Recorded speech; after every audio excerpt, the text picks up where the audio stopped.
La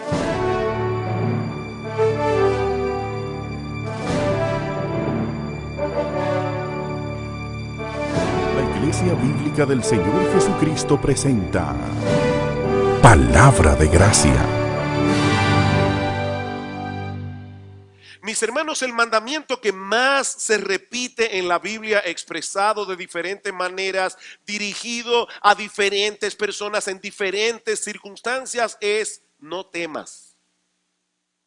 No temas. Más de 300 veces aparece ese mandamiento en la Biblia. Es algo que podemos encontrar a través de toda la historia de la redención. No temas.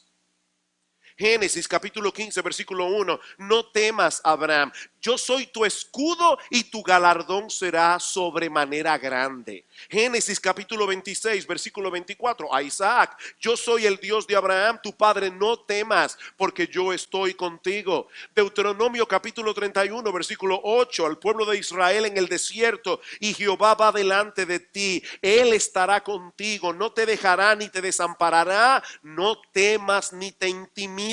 Josué capítulo 1 versículo 9: a Josué, obviamente, mira que te mando que te esfuerzo y seas valiente, no temas ni desmayes, porque Jehová tu Dios estará contigo en donde quiera que vayas. Juan capítulo 14 versículo 27, hablando Jesús con los discípulos: la paz os dejo, mi paz os doy, yo no os la doy como el mundo la da, no se turbe vuestro corazón ni tenga miedo. Y así pudiéramos continuar citando versículo tras versículo de las Escrituras, donde encontramos la misma exhortación de parte de Dios a su pueblo: no tengan temor, no se intimiden, no se amedrenten. El Señor sabe que el mundo en el que nosotros vivimos está lleno de amenazas y que nuestros corazones tienden a llenarse de temor, tienden a llenarse de ansiedad cuando nosotros pensamos en todas las cosas que pudieran llegar a sucedernos en el futuro. Y ahora que estamos al inicio de un nuevo año, este es un buen momento para recordar el cuidado paternal de Dios sobre cada instante, sobre cada circunstancia de nuestra vida. Mis hermanos, si algo nosotros podemos estar, de algo podemos estar completamente seguros en cuanto al 2014, es que nosotros no tenemos la menor idea de los problemas que vamos a tener que enfrentar. Nosotros no tenemos la menor idea de las decisiones que vamos a tener que tomar. Nosotros no sabemos cuáles son las encrucijadas en las que nos veremos durante todos estos meses. Por supuesto, tampoco sabemos cuáles son las bendiciones que vamos a recibir. Y uno de los antídotos más eficaces que nosotros podemos aplicar para que nuestros corazones no se llenen de temor, no se llenen de ansiedad ante ese abanico de posibilidades tan amplio que nosotros tenemos delante de nosotros, es esta verdad de las Escrituras expresada por David en el Salmo 31 en una forma tan sencilla: en tu mano están mis tiempos. En tu mano están mis tiempos. Cuando David escribió este salmo, es obvio que había vivido mucho y que había sufrido mucho. Y eso lo podemos ver claramente en el Salmo. Había vivido mucho, había sufrido mucho. En el versículo 2 él dice que él ha venido a ser como un vaso quebrado. Y otra versión de la Biblia dice como una vasija hecha a pedazos. Así se sentía David. Yo no sé cómo te sientes tú al inicio del 2014. Pero David se sentía completamente quebrantado. Yo estoy como una vasija hecha a pedazos. Pero a pesar de todas las dificultades que David había tenido que atravesar a lo largo de su vida, sobre todo en los últimos años, él sabía que podía descansar plenamente en ese Dios todopoderoso y fiel, en ese Dios lleno de bondad y de misericordia que cuida y protege a cada uno de los suyos como a la niña de sus ojos. A cada uno de los suyos. Queridos hermanos, nuestras vidas no están en las manos de un ángel, no es del arcángel Gabriel, no es en la mano de un serafín. Nuestras vidas no están en las manos de las personas que nos rodean o en las manos del destino. De hecho, a final de cuentas, nuestras vidas ni siquiera están en nuestras manos porque hay muchas cosas que inciden en nuestras vidas de las que nosotros no tenemos ningún control. ¿O no es así? Es en la mano de Dios que están nuestros tiempos. Y lo que yo quiero que veamos en esta mañana es el alcance de ese cuidado de Dios, por un lado. En otras palabras, ¿qué tanto de nuestra vida está en las manos de Dios? Y luego que veamos eso, yo quisiera detenerme a considerar, en segundo lugar, cómo nosotros podemos hacer uso de esta enseñanza de las Escrituras ante la perspectiva de un nuevo año que por lo menos desde nuestro punto de vista es incierto. No es incierto para Dios, pero desde nuestro punto de vista, mis amados hermanos, este año es incierto. Así que la primera pregunta que yo quiero responder es: ¿qué tanto de nuestra vida está en las manos de Dios? ¿Es un 50%? ¿Es un 70%? Podemos decir, bueno, yo estoy tranquilo porque sé que por lo menos el 90% de mi vida está en las manos de Dios.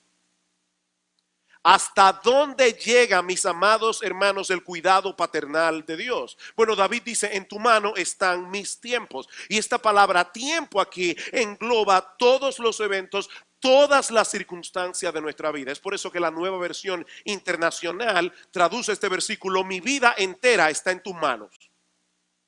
Mi vida entera está en tus manos. Eso incluye tu familia, eso incluye el tiempo y el lugar de tu nacimiento, con toda la carga genética y cultural que eso implica.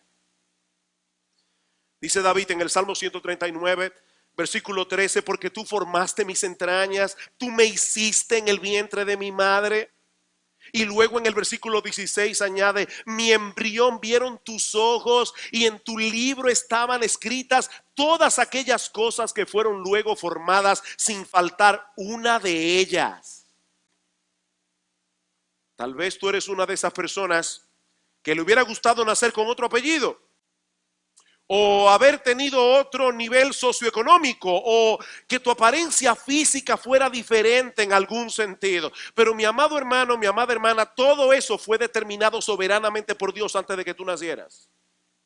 En tu libro, dice David, estaban escritas todas aquellas cosas que fueron luego formadas, sin faltar una de ellas. Yo le enseñaba a unos jóvenes que estaban en casa en estos días una foto mía con 19 años y le decía, miren que todavía tenía cabello y mucho. Pero Dios había determinado que a partir de ese momento los cabellos de mi cabeza iban a comenzar a caer. Dios determinó eso genéticamente. Algunas personas hubiesen deseado nacer en otra época o en otro lugar, o al menos cambiar algunas de las circunstancias que han tenido que enfrentar a lo largo de su vida. Pero mis amados hermanos, esas cosas no se encuentran en nuestras manos, se encuentran en las manos de Dios. Las agradables y las que no nos agradan en absoluto están en las manos de Dios. Dice en Lamentaciones capítulo 3, versículo 37, ¿quién será aquel que diga que sucedió algo que el Señor no mandó? ¿Quién? De la boca del Altísimo, pregunta Jeremías, ¿no sale lo bueno y lo malo, aquello que nosotros llamamos malo? Sí, yo sé que a todos nos molesta no tener el control en las manos, ¿verdad que sí? Nos encantaría tener en las manos el control, pero lo cierto es, mis amados hermanos, que no lo tenemos. Y ¿saben qué? Qué bueno que no es así. Qué bueno, mis hermanos, que es Dios y no nosotros el que tiene la sartén agarrada por el mango, porque solo Él tiene la sabiduría y el poder que se requieren para llevar a cabo la tarea tan compleja de gobernar todas las cosas que existen, desde la más grande hasta las más pequeñas, y todas ellas para su gloria y para el bien de su pueblo. Todas. Así que si nos preguntamos entonces, ¿qué tanto de nuestra vida está en las manos de Dios? La respuesta es muy sencilla: todo. Todo, el 100% de nuestras vidas. No importa la circunstancia por la que tú estés atravesando, nuestro Dios está en control. Puede ser que a ti te dé la impresión, por lo menos en este momento, de que tu mundo alrededor no tiene ni pies ni cabeza. A ti te da la impresión. Pero es una impresión equivocada. Nuestro Dios está en control. Mis amados hermanos, Él sabe lo que Él está haciendo, aunque nosotros no podamos entenderlo. Yo estoy seguro que todos los miembros de Iglesia Bíblica del Señor Jesucristo, o casi todos, se saben de memoria Romanos 8:28. A los que aman a Dios, todas las cosas les ayudan a bien. Ahora, mis hermanos, para poder cumplir esa promesa, Dios tiene que controlarlo todo, porque el que no controla todo, no controla nada. Un vómito de un muchacho puede hacerte perder una cita importante. Un vómito, un dolor de cabeza, un virus gripal, una tontería. El que no lo controla todo, no controla nada. Dios puede decirnos y prometernos: el que me ama a mí, todas las cosas le ayudan a bien, porque Él tiene un control absoluto sobre todas las cosas que Él creó. Nada ocurre sin la voluntad de Dios. Él es soberano. Él es todopoderoso. Ahora, permítame ser todavía un poco más específico y considerar algunas de las circunstancias de la vida que están en las manos de Dios, aunque a veces no nos parece que es así. Y aquí voy a tomar prestado 4 encabezados de Octavio Winslow, un pastor del siglo XIX que predicó del Salmo 31:15. Siendo más específicos, ¿qué cosas de nuestras vidas están en las manos de Dios? Bueno, en primer lugar, los tiempos de prosperidad. Los tiempos de prosperidad están en las manos de Dios. Hay personas a quienes Dios les concede ver el fruto de su trabajo. Hay personas a quienes Dios los bendice en su diligencia laboral y multiplica sus bienes y multiplica sus riquezas. En Génesis capítulo 24, versículo 35 dice que Dios enriqueció a Abraham. No fue el diablo que lo hizo, fue Dios. Y cuando Job perdió todos sus bienes en un solo día, inmediatamente reconoció que tanto la prosperidad como la adversidad habían venido de la mano de Dios. Jehová dio, Jehová quitó. Sea el nombre de Jehová bendito. La reacción de Job no fue: ay, ay, ay, Dios me quitó lo que el diablo me dio. No, fue Dios que se lo dio y fue Dios que se lo quitó. Fue Dios que se lo dio, fue Dios que se lo quitó. Y mis hermanos, si nosotros perdemos de vista que los tiempos de prosperidad están en las manos de Dios, ¿saben lo que puede suceder? Que vamos a convertir nuestras bendiciones en maldiciones. Los mismos bienes que Dios nos ha dado serán un lazo para nuestra alma. Deuteronomio capítulo 8, versículo 11. Cuídate de no olvidarte de Jehová tu Dios para cumplir sus mandamientos, sus decretos y sus estatutos que yo te ordeno hoy. No suceda que comas y te sacies y edifiques buenas casas en que habites, y tus vacas y tus ovejas se aumenten, y la plata y el oro se te multipliquen, y todo lo que tuvieres se aumente y se enorgullezca tu corazón, y te olvides de Jehová tu Dios, que te sacó de la tierra de Egipto, de casa de servidumbre, y digas en tu corazón: mi poder y la fuerza de mi mano me han traído esta riqueza. Cuidado, dice Moisés, acuérdate de Jehová tu Dios, porque Él te da el poder para hacer las riquezas. Él te da el poder para hacer las riquezas. ¿Estás teniendo éxito en tu trabajo, mi amado hermano? Las cosas te están saliendo bien. Comenzaste con buen pie el 2014. No te olvides que la sabiduría y la capacidad vienen de la mano de Dios, y que si Él no fructifica tus labores, no importa cuánto trabajes, no vas a poder ganar nada. ¿Qué tienes que no hayas recibido? Pregunta Pablo en 1 Corintios 4:7. ¿Qué tú tienes que tú no hayas recibido? Y si lo recibiste, ¿por qué te glorías como si no lo hubieras recibido? ¿Recuerdan ustedes lo que dice en Santiago capítulo 4, versículo 13 al 15, cuando habla de aquellos individuos que tienen muchos planes en su mente? Dice: vamos ahora los que decís, hoy y mañana iremos a tal ciudad y estaremos allá un año y traficaremos y ganaremos, cuando no sabéis lo que será de mañana. No sabéis lo que será de mañana. Cuando nosotros estábamos pequeños, mi padre nos repetía mucho esta historia. Un individuo que compra una gallina, dice: va a tener tantos huevos, los huevos van a producir tantas otras gallinas, y ya en la mente del individuo en 15 minutos tenía una granja. Pero a la gallina le dio moquillo y se quedó sin nada. Ay de los que hacen planes como si el mundo estuviera en control de sus manos. ¿Qué dice Santiago? Porque ¿qué es vuestra vida? Ciertamente es neblina que se aparece por un poco de tiempo y luego se desvanece. En lugar de lo cual deberíais decir, si el Señor quiere, viviremos y haremos esto o aquello. Si el Señor quiere. Y esto no es una cábala, porque hay personas que tienen temor de decir que van a hacer algo y no ponerle la coletilla de si el Señor quiere. No, no es una cábala, hermano, es una actitud. Es una actitud de corazón. Es que es si el Señor quiere que tú vas a hacer eso. Si el Señor quiere. Así que los tiempos de prosperidad están en las manos de Dios, pero también los tiempos de adversidad. Los tiempos de adversidad. Las luces brillantes y las nubes oscuras salen de la misma fuente. Y lo sorprendente es lo rápido que nosotros podemos pasar de un estado al otro. Hoy estamos llenos de alegría, llenos de bendiciones. Mañana podemos estar enfrentando la más amarga de las aflicciones. Y a veces en el mismo día. Cuando estudiamos el capítulo 3 de Eclesiastés, hace unas semanas atrás, vimos cómo en la sabia providencia de Dios hay tiempo para llorar, hay tiempo de reír, hay tiempo de endechar y hay tiempo de bailar. Y tanto lo uno como lo otro viene de la mano de Dios. En ese sentido debemos darle cierto crédito a Elifaz, el amigo de Job. Ellos dijeron muchas tonterías. A través del libro de Job hay muchas cosas allí que nosotros tenemos que tener cuidado al citarlas, porque no todo lo que se dice en el libro de Job es verdad.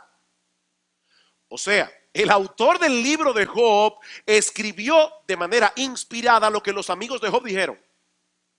Es verdad que ellos dijeron eso, pero no siempre es verdad lo que dijeron. Ahora, en Job capítulo 5 versículo 6, Elifaz dice que la aflicción no sale del polvo ni la molestia brota de la tierra. ¿Y eso qué significa? O que la aflicción y la molestia no salen de la nada. No salen de la nada. Por supuesto, él estaba implicando erróneamente que los sufrimientos de Job eran una prueba inequívoca de que Job había pecado. Job, tú debes examinar tu vida. Algo malo hiciste tú. Porque en la mentalidad de los amigos de Job, cada cosa mala que viene a nuestra vida es producto de algún pecado. Y eso no es lo que la Biblia enseña. Ahora, hay algo en lo que Elifaz tenía razón. La aflicción y la molestia no surgen de la nada. Ambas fueron decretadas por Dios. Aunque es muy probable que lleguen a nuestras vidas a través de agentes humanos. Y por eso a veces nosotros no miramos a Dios, miramos a la gente humana que nos ha causado el problema.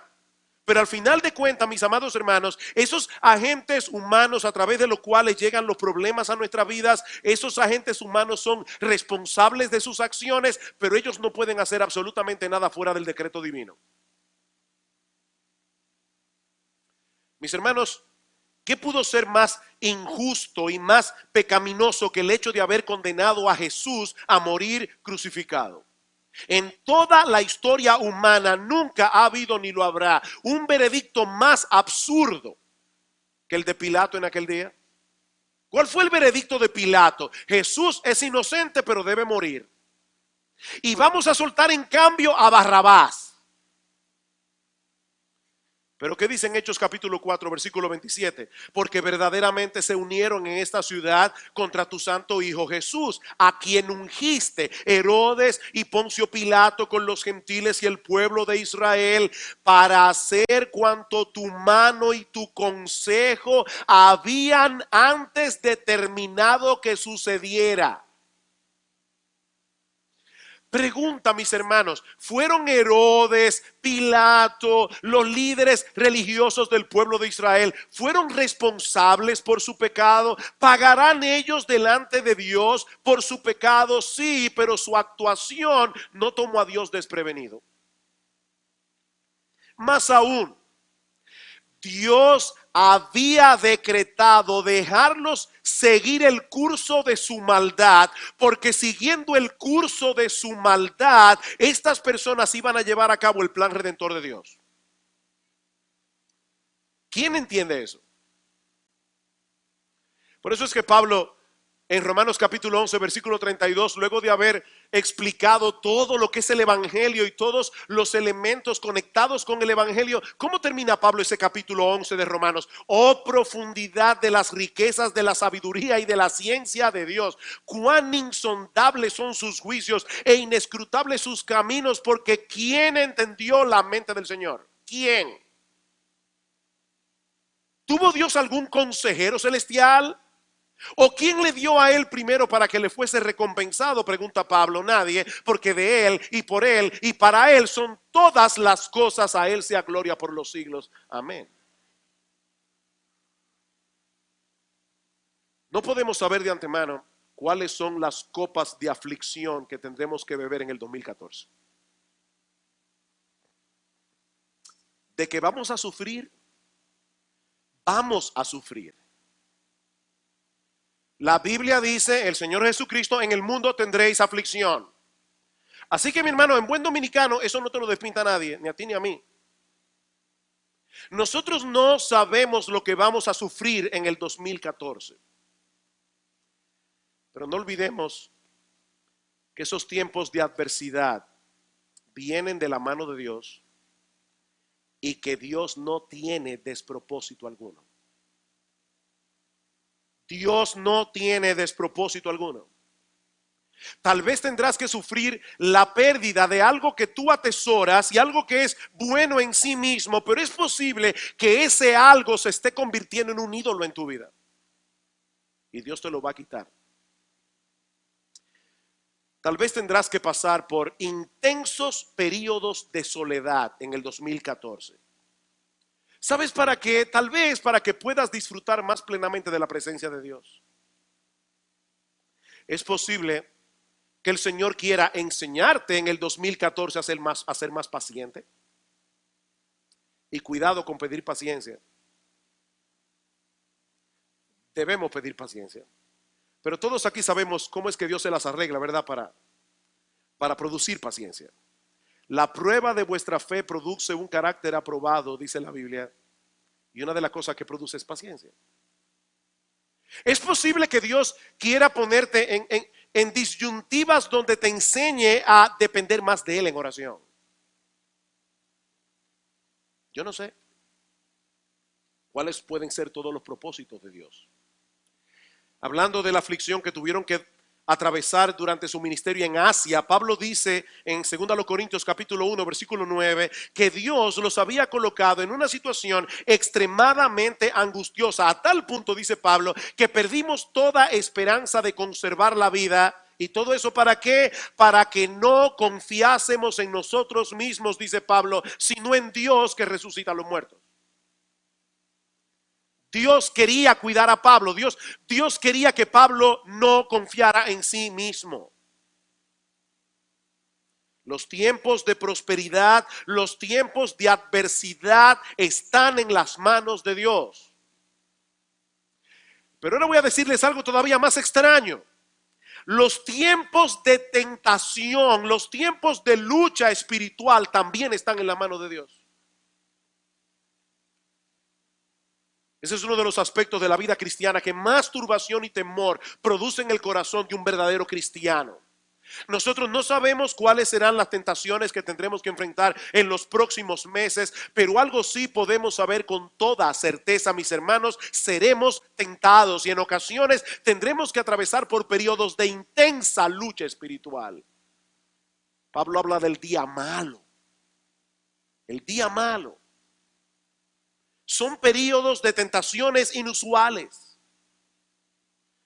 Pero dice la Escritura en 1 Corintios capítulo 10 versículo 13 que no nos podrá sobrevenir ninguna tentación que no sea común a los hombres, y que fiel es Dios que no os dejará ser tentados más de lo que podéis resistir, sino que dará también juntamente con la tentación la salida para que podáis soportar. Ya hay un cúmulo de tentaciones que vendrán a tu vida durante el 2014. ¿Saben qué, mis amados hermanos? Ya Dios preparó la salida para cada una de ellas.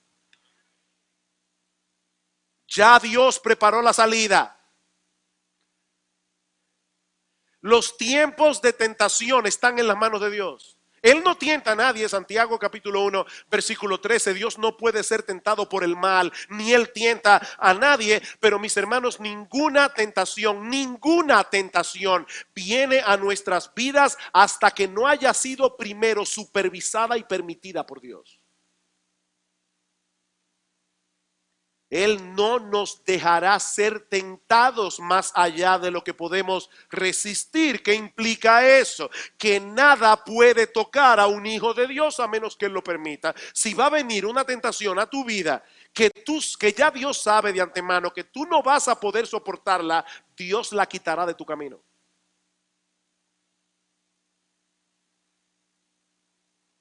Y lo increíble es que de una forma extraña... Qué sabio es nuestro Dios. En una forma extraña, Él usa esas mismas tentaciones para hacernos perseverar en la fe. Me encanta cómo lo dicen los autores de nuestra confesión de fe, la Confesión de Fe de Londres de 1689, y todo esto cada uno con los textos correspondientes. Ellos dicen que a menudo el Señor usa esos tiempos de tentación para disciplinar a sus hijos o para hacernos más conscientes de la corrupción que hay en nuestros corazones, o para que seamos más humildes, o para que dependamos más de Él, o simplemente, dicen ellos, para hacerlos más vigilantes contra todas las ocasiones futuras de pecado y para otros fines santos y justos. Por consiguiente, dicen los autores de la confesión, todo lo que ocurre a cualquiera de sus escogidos es por su designio, para su gloria y para el bien de ellos. ¿Eres un creyente? Tú estás sostenido por la mano de Dios. Cuando termine el 2014, no importa cuántas tentaciones tú tengas que enfrentar, vas a seguir exactamente en el mismo lugar, sostenido por la mano de Dios. Mis ovejas oyen mi voz y yo las conozco y me siguen, y nadie las puede arrebatar de mi mano, dice Cristo. Nadie. Pero hay un aspecto más que debemos señalar en este punto. Y es que el tiempo de la muerte también está en las manos de Dios. El tiempo de la muerte está en las manos de Dios. En Job 14:5 dice que los días de cada hombre están determinados y el número de sus meses está cerca de ti. Le pusiste límites de los cuales no pasará. Ninguno de nosotros puede estar seguro de que estará aquí en diciembre del 2014. Ninguno. Pero de lo que sí podemos estar seguros es de que nadie se irá antes de tiempo. Y de que si es un creyente, cuando le toque partir estará infinitamente mejor que ahora. De eso sí podemos estar seguros. Así que, mis hermanos, no tenemos nada que temer, porque aún el tiempo de nuestra muerte está en las manos de Dios. Y porque las aflicciones del tiempo presente no son comparables con la gloria venidera que en nosotros ha de manifestarse, como dice Pablo en Romanos capítulo 8 versículo 18. Es incomparable la gloria que nos espera. Partir y estar con Cristo es muchísimo mejor. He ahí entonces la enseñanza esencial de este texto. Toda nuestra vida está en las manos de Dios. Él es soberano, Él es el Dios de toda gracia, Él es el Dios de toda bondad, Él es el Dios de toda sabiduría, Él es el Dios que se identificó plenamente con nosotros a través de la encarnación de su Hijo, nuestro Señor Jesucristo, y es en su mano que están nuestros tiempos. La pregunta que yo quiero responder ahora es, en los minutos que nos restan, ¿cómo podemos aplicar esta verdad en nuestra vida práctica? ¿Qué hacemos con esto? Estamos comenzando el 2014. Como decía aquel famoso de Van Inter, ¿verdad? Tenemos delante de nosotros todas las posibilidades. Cualquier cosa puede pasar. ¿Qué hacemos con esto? Porque una cosa es enseñar y creer en esa enseñanza bíblica de que todas las cosas están, ¿verdad?, bajo el cuidado de Dios. Pero es otra muy diferente vivir a la luz de esa verdad. Yo estoy seguro que todos aquí sabemos que para tener una buena calidad de vida hay que hacer ejercicio y comer bien. Todos sabemos eso. Ahora yo no le voy a preguntar aquí cuántos de ustedes hacen ejercicio. No los voy a avergonzar. El hecho de que nosotros sepamos que hay que hacer ejercicio no nos lleva a hacer ejercicio. Y el hecho de que sepamos que debemos comer de una manera adecuada no nos lleva a tener una dieta balanceada. Así que se puede saber una verdad y no necesariamente vivir conforme a ella. Y lo mismo puede suceder con esta doctrina del cuidado paternal de Dios, de la soberanía de Dios. De nada sirve saber que nuestras vidas están en las manos de Dios si no aplicamos esta enseñanza a las diferentes situaciones que tendremos que enfrentar en los meses venideros. ¿En qué nos ayuda saber que en las manos de Dios están nuestros tiempos? Bueno, en primer lugar, esta enseñanza nos acerca a Dios al recordar que Él es un Dios cercano. Esta enseñanza nos acerca a Dios al recordar que Él es un Dios cercano. Mis amados hermanos, nuestro Padre Celestial no cuida de nuestra vida a control remoto. Esta es una época que todo se maneja a control remoto. Bueno, Dios no lleva adelante su providencia, Dios no cuida, Dios no protege a sus hijos al control remoto. Es en su mano que están nuestros tiempos. ¿Lo quieren más cerca? En su mano. Y ese es un aspecto que fácilmente podemos perder de vista, sobre todo en una época como esta en la que nos ha tocado vivir. En los días de David, cuando escribió este salmo, las personas dependían directamente del campo. Ellos sabían que una sequía podía llevarlos a pasar hambre. Ellos sabían que una temporada de mucha lluvia podía dañar los sembrados, podía ser una verdadera calamidad. Y por lo tanto, era más fácil para un judío piadoso ver la mano de Dios en todas aquellas cosas de las cuales dependía el sostén de su vida. Por ejemplo, el mismo David en el Salmo 104 escribe: Él hace producir el heno para las bestias, Él lo hace. Y la hierba para el servicio del hombre, sacando el pan de la tierra, y el vino que alegra el corazón del hombre, el aceite que hace brillar el rostro, el pan que sustenta la vida del hombre. ¿Quién hace eso? ¿Quién provee esas cosas? Dios las provee. Y más adelante en el versículo 27 dice: todos ellos, hablando de todas las criaturas creadas por Dios, todos ellos esperan en ti para que les des su comida a su tiempo. Les das, recogen. Abres tu mano, se sacian de bien. Escondes tu rostro y se turban. Les quitas el hálito, dejan de ser y vuelven al polvo. Luego envías tu espíritu, son creados y renuevas la faz de la tierra. Estos hombres estaban muy conscientes del cuidado personalizado de Dios. Ese es un concepto, ¿verdad?, que está muy de moda en las empresas hoy. Un cuidado personalizado. Bueno, Dios tiene un cuidado personalizado sobre su creación y especialmente sobre cada uno de sus hijos. Pero ¿qué pasa hoy? Nosotros vamos al supermercado, compramos una serie de productos que han llegado hasta allí a través de una cadena de intermediarios y fácilmente podemos perder de vista que si Dios decidiera cerrar su mano, si Dios decidiera por un instante dejar de proveernos, mis amados hermanos, no tendríamos nada que comer.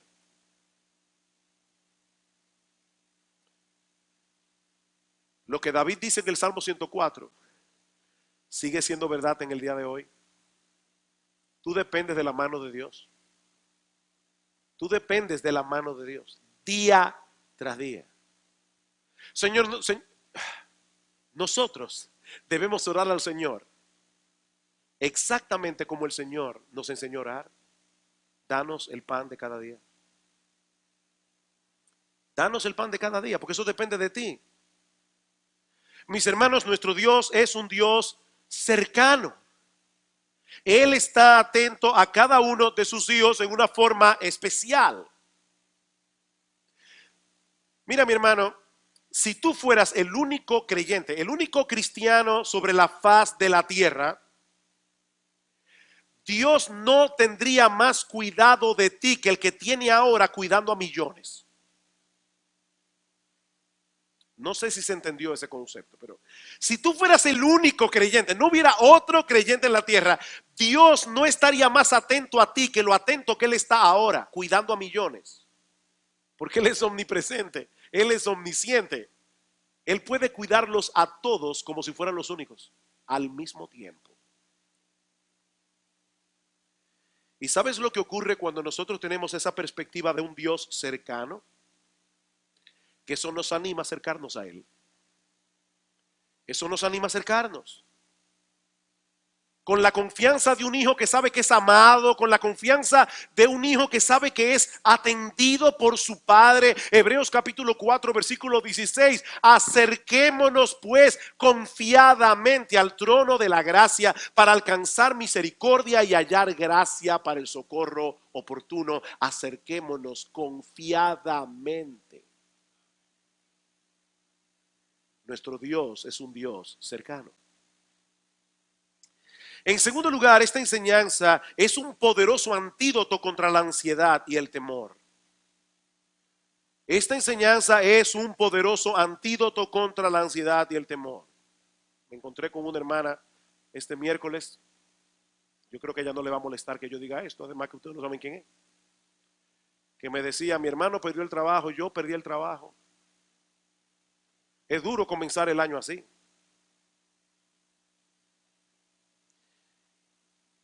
Hermanos, son muchas las cosas que pudieran suceder a lo largo del 2014. Muchas. Pero en las manos de Dios están nuestros tiempos. No en las manos del destino.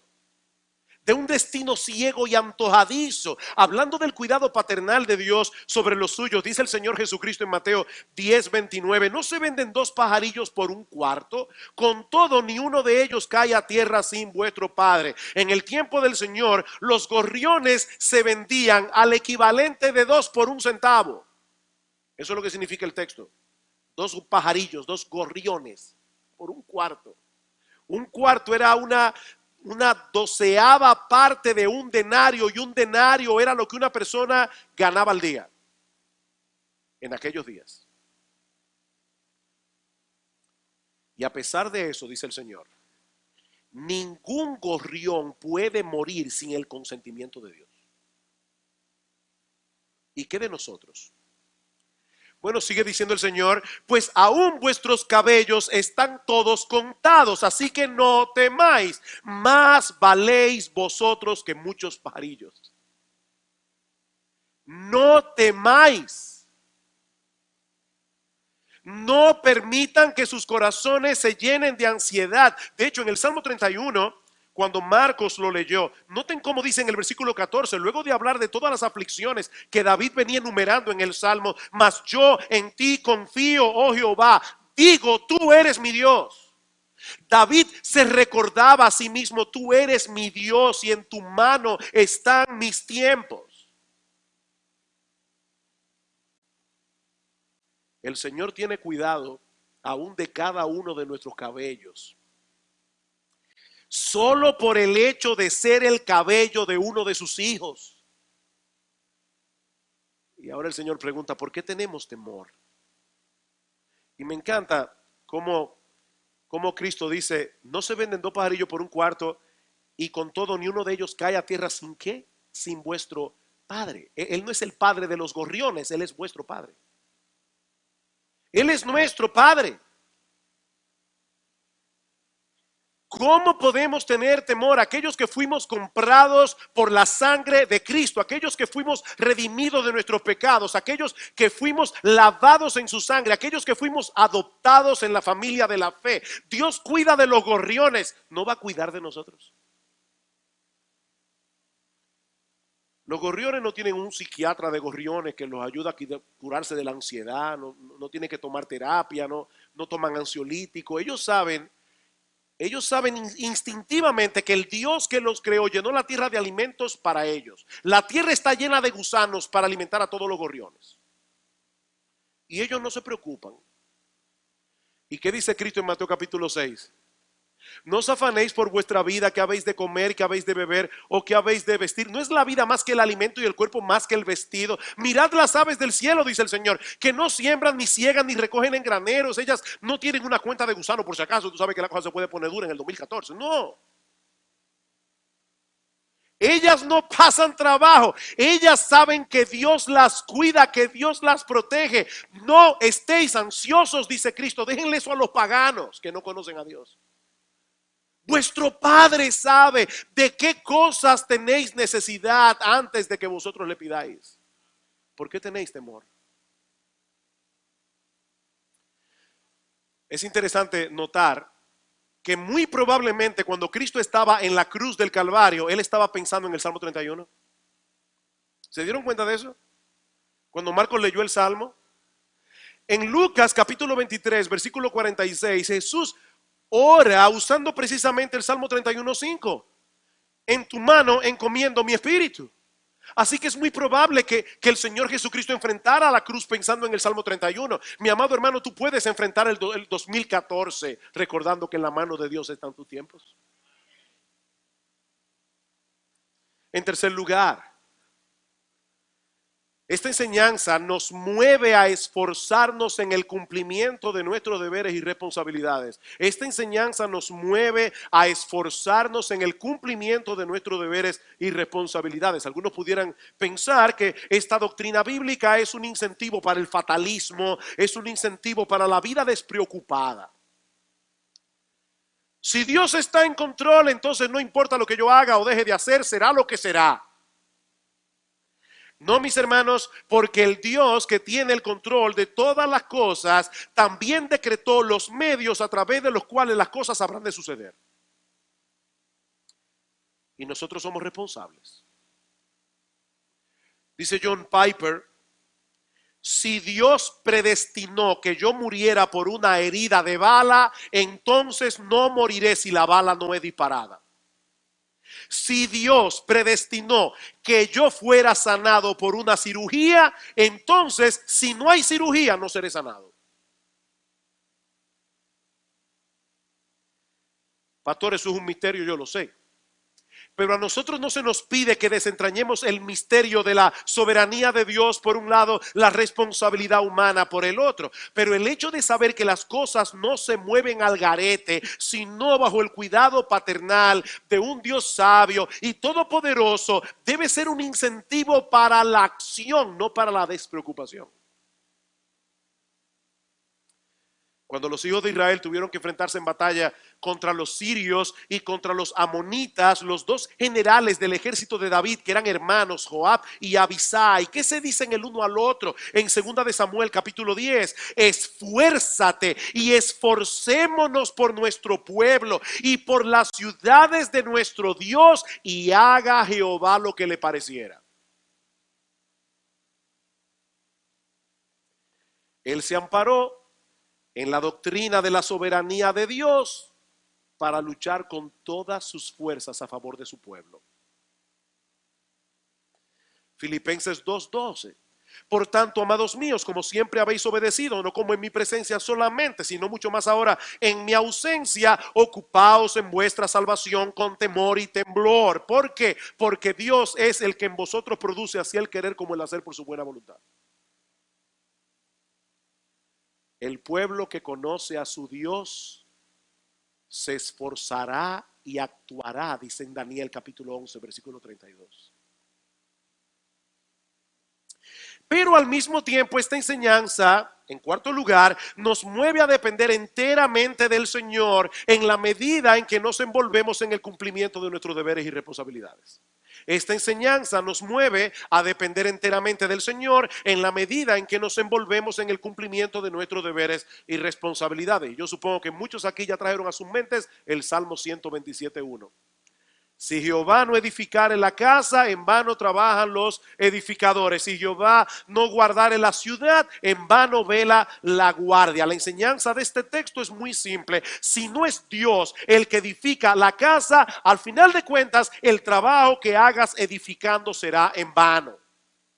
Y lo mismo ocurrirá si no es Dios el que vela la ciudad. Así que la edificación de la casa y el cuidado de la ciudad, en última instancia, dependen de Dios, pero tú debes guardar y tú debes edificar. Esa es tu responsabilidad. Poniéndolo de otro modo, es Dios el que edifica, es Dios el que vela, pero nosotros no somos meros espectadores en el proceso. No somos meros espectadores, tenemos un trabajo que hacer. De lo contrario, la casa no será edificada ni estará segura. Como dice Jerry Bridges, somos totalmente responsables y somos totalmente dependientes. Totalmente responsables y totalmente dependientes. Tú no tienes trabajo, tu trabajo es buscar trabajo. Y vas a confiar en que Dios te va a proveer, vas a confiar en la soberanía de Dios, vas a confiar en la buena mano de Dios. Pero mi amado hermano, mi amada hermana, tu trabajo es buscar trabajo. ¿Cómo se debe traducir eso en nuestras vidas? En una mayor conciencia de la necesidad que tenemos de orar. Orar sin cesar como individuos y como iglesia. Mis amados hermanos, una de las cosas que yo quisiera ver en la iglesia bíblica del Señor Jesucristo es una mayor conciencia de su membresía en lo que implica venir al culto de oración los miércoles. No confíen en sus pastores. Mis amados hermanos, no confíen en sus pastores. Nosotros no tenemos nada de poder ni para edificar las almas ni para salvar a los inconversos. No podemos. Tenemos que orar sin cesar. Esta mañana, de manera providencial, me cayó en las manos este pensamiento de John Piper. Uno de los mayores usos de Twitter y de Facebook será demostrar en el último día que la falta de oración no fue por falta de tiempo. Uno de los usos mayores de Twitter y de Facebook será demostrar en el último día que la falta de oración no fue falta de tiempo.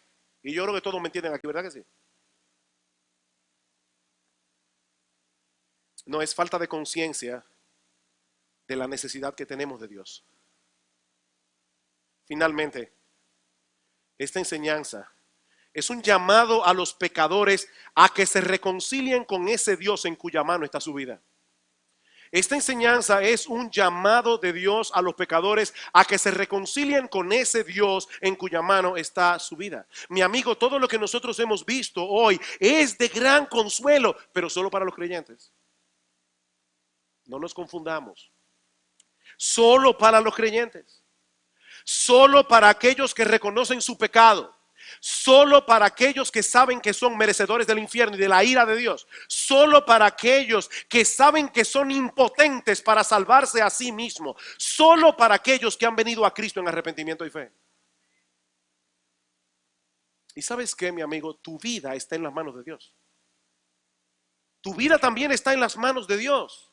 En el sentido de que tú no escapas a su control soberano. Pero mi amigo, déjame decirte algo con toda la intencionalidad y toda la carga de mi corazón, con lo que yo puedo decir esto. Lo peor que puede pasarle a una persona es caer en las manos de ese Dios sin haber arreglado tus cuentas con él. Eso es lo peor que puede pasarle a una persona. Dice en Hebreos capítulo 10, versículo 31, horrenda cosa es caer en las manos del Dios vivo.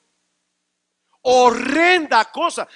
Fíjense cómo en el Salmo 31:15 se habla de la mano de Dios para hablar del cuidado paternal de Dios. Aquí se está hablando de la mano de Dios para hablar de la ira y el juicio de Dios. Horrenda cosa es caer en las manos del Dios vivo. Él es infinitamente santo, Él es infinitamente justo. Él no tratará con ligereza nuestros pecados. Mi amigo, por eso fue que Cristo tuvo que venir al mundo para sufrir en la cruz el castigo que merecían todos aquellos a quienes Él vino a salvar. Y sobre la base de su vida perfecta, sobre la base de su obra redentora, ahora el Evangelio anuncia salvación, anuncia perdón de pecados, anuncia el don de la vida eterna gratuitamente por gracia para todo aquel que cree. Gratuitamente por gracia. Para todo aquel que abandona su mérito personal y confía enteramente en la justicia perfecta de Cristo, en su muerte en la cruz para salvar a pecadores. Mi amigo, hay salvación en Cristo para todo aquel que cree, pero no hay salvación fuera de Cristo, no importa lo que creas. Hay salvación en Cristo para todo aquel que cree, pero no hay salvación fuera de Cristo, no importa lo que creas. Solo en Él hay salvación. Porque no hay otro nombre bajo el cielo dado a los hombres en el cual podamos ser salvos. No hay otro nombre. Él es el único mediador entre Dios y los hombres. Oh, que el Señor bendiga su palabra predicada en esta mañana, fortaleciendo la fe de los creyentes al inicio de este nuevo año, sabiendo que en su mano están nuestros tiempos. ¿Cómo termina David el Salmo 31? Esforzaos todos vosotros los que esperáis en Jehová, y tome aliento vuestro corazón. Tome aliento vuestro corazón, mi amado hermano, mi amada hermana, tu vida está en la mano de Dios. Pero quiere el Señor que este sea también día de salvación para muchos, que vengan a ampararse bajo la sombra y el cuidado de ese gran Dios que salva pecadores y que cuida a cada uno de los suyos como a la niña de sus ojos.